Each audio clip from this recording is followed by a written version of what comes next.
या बुलेटिनमध्ये सुरुवातीला एक मोठी बातमी पाहूयात। आरक्षणासाठी मराठा समाज आक्रमक झालाय आणि नांदेडच्या मुखेड तालुक्यात भाजप प्रदेशाध्यक्ष चंद्रशेखर बावनकुळे यांच्या ताफ्याला मराठा तरुणांनी काळे झेंडे दाखवलेत।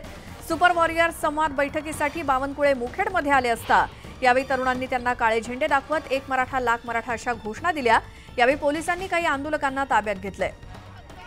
नांदेडमधल्या या परिस्थिती संदर्भात अधिक माहिती घेऊयात आमचे प्रतिनिधी मुजीब शेख यांच्याकडून। मुजीब, काय हा सगळा प्रकार? आज आपण पाहतोय की प्रदेश अध्यक्ष भाजपचे बावनकुळे हे नांदेड दौऱ्यावर आहेत। नांदेडमध्ये त्याचे ठिकठिकाणी पक्षाच्या वतीने कार्यक्रमांचं आयोजन करण्यात आलेलं आहे आणि याच कार्यक्रमाच्या संदर्भामध्ये आज सकाळी ते नांदेडहून मुखेडकडे निघाले। मुखेडमध्ये सुपर वॉरियर संवाद बैठकीसाठी ते येत होते। जसं की ते मुखेड शहरात दाखल झाले त्याच ठिकाणी त्या रस्त्यावरती काही 7 ते 8 मराठा आंदोलकांनी त्याच्या ताफ्याला काळे झेंडे दाखवले। एक मराठा लाख मराठा आरक्षण हक्काच्या अशा संदर्भातल्या घोषणा देखील हे कार्यकर्ते देत होते। त्यांच्या ताफ्यामध्ये ज्या पोलिसांच्या गाड्या होत्या त्या गाड्या तिथे थांबल्या आणि तातडीने पोलिसांनी त्यांना अडवलं आणि त्यांना ताब्यात घेतलं। विशेष म्हणजे या संपूर्ण मार्गावरती असा कुठला प्रकार होऊ नये याची दक्षता पोलिसांकडून घेण्यात आली होती। मात्र तरीही पोलिसांची नजर चुकून या आंदोलकांनी अशा पद्धतीने बावनकुळे यांना काळे झेंडे दाखवलेले आहेत। धन्यवाद मुजीब या सगळ्या माहितीसाठी। चंद्रशेखर बावनकुळे एका कार्यक्रमासाठी नांदेडमध्ये आलेले असताना मुखेडमध्ये त्यांना मराठा आंदोलकांनी काळे झेंडे दाखवले आणि घोषणाबाजी केली। नांदेडमध्ये मराठा समाज आरक्षणासाठी आक्रमक झालेला दिसला।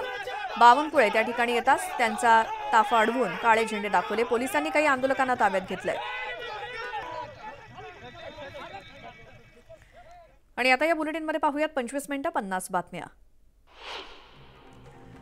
संसद भवन परिसरात काँग्रेसनं आंदोलन केलं। खासदार निलंबनाच्या मुद्द्यावरून काँग्रेस आक्रमक झाली आहे। विरोधकांनी मोर्चा काढला आणि जोरदार घोषणाबाजी केली।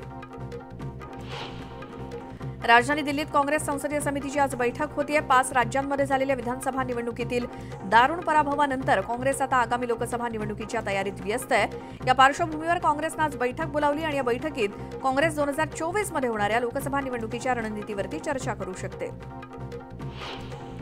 मनोज जरांगे पाटील यांची बीड शहरामध्ये 23 डिसेंबरला इशारा सभा होणार आहे। त्यापूर्वी मराठा आंदोलनादरम्यान सक्रिय असलेल्या काही समन्वयकांना पोलीस प्रशासनानं नोटीस पाठवली आहे। सभा शांततेत पार पडावी यासाठी आक्रमक असलेल्या मराठा समन्वयकांना अशा नोटिसा पाठवण्यात आल्या। त्यामुळे संताप व्यक्त होतोय। जवळपास 125 मराठा आंदोलकांना नोटीस बजावण्यात आली आहे। हिवाळी अधिवेशनाचं सूप वाजल्यानं मंत्री गिरीश महाजन आता जरांगे पाटील यांच्या भेटीला जाणार आहेत। 24 डिसेंबरच्या डेडलाईनपूर्वी जरांगे पाटील यांची समजूत काढण्याचा पुन्हा एकदा प्रयत्न होईल। मंत्री गिरीश महाजन आज अन्य एका मंत्र्यांसोबत जरांगे पाटील यांची भेट घेणार आहेत। राज्यात मराठा आरक्षणाचा मुद्दा चांगलाच गाजतोय आणि मराठा आरक्षणासंदर्भात मनोज जरांगे पाटील यांनी सरकारला दिलेली मुदत 24 डिसेंबरची आहे। अशातच आज जरांगे पाटील यांनी आंतरवाली सराटीमध्ये बैठक बोलावली आहे। 123 गावातील मराठा बांधव या बैठकीला हजर राहणार आहेत।